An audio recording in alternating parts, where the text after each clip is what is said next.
Today's creative small business topic is how to work from home with a family and pets or anything else in your life without totally going crazy and quitting.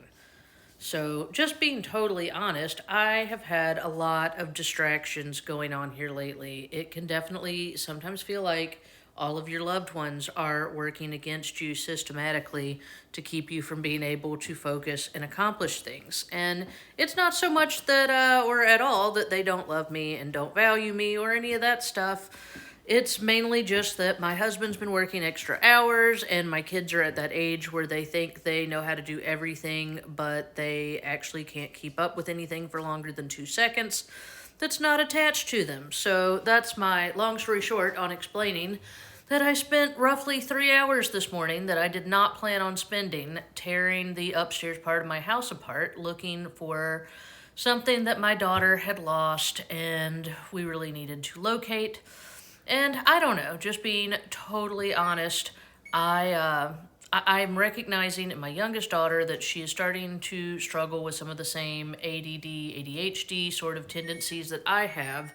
So I was really trying to find what she had lost because I'm tired of all of the meltdowns, and I know she feels guilty about not being able to keep up with things because I also suffer from the same guilt.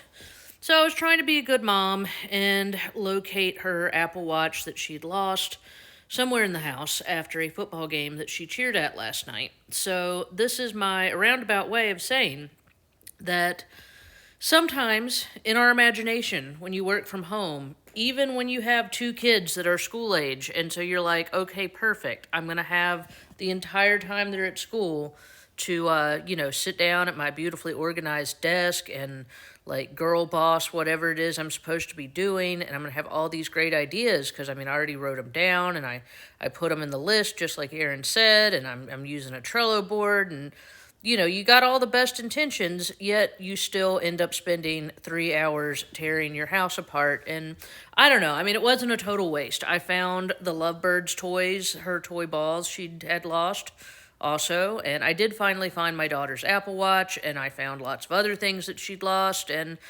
I don't know, I'd worked myself into quite a state by the time I'd done all of this, and I just felt like a giant failure. I felt like I was completely hadn't done anything I actually needed to do. I had not worked out. I had not gotten dressed. I had not gotten makeup on. I had not accomplished a single thing.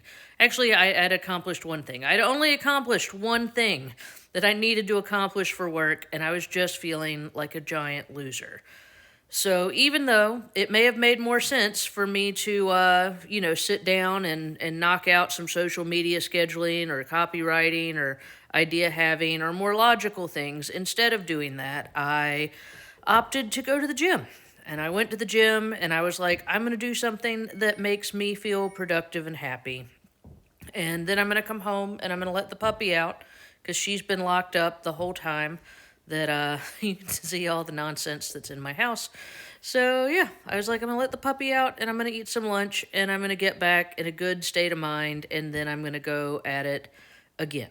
So that is my takeaway I want you to have, is that I feel like it can get glamorized, the whole working at home, and you just got to not quit. That's my biggest tip, is if I quit every single time I felt like a giant loser who had not gotten dressed and not accomplished anything and, was not girl bossing it to my full potential, like I wouldn't be here. And honestly, today, this video, I'm not actually in because I just didn't feel like being in front of the camera. And that's okay too. You definitely have to take it day by day and see kind of what it is you're in the mood for, whether or not you want to be in front of the camera, really giving energy to your business, giving your energy to your family, or maybe just doing something that works for you. Either way, don't quit.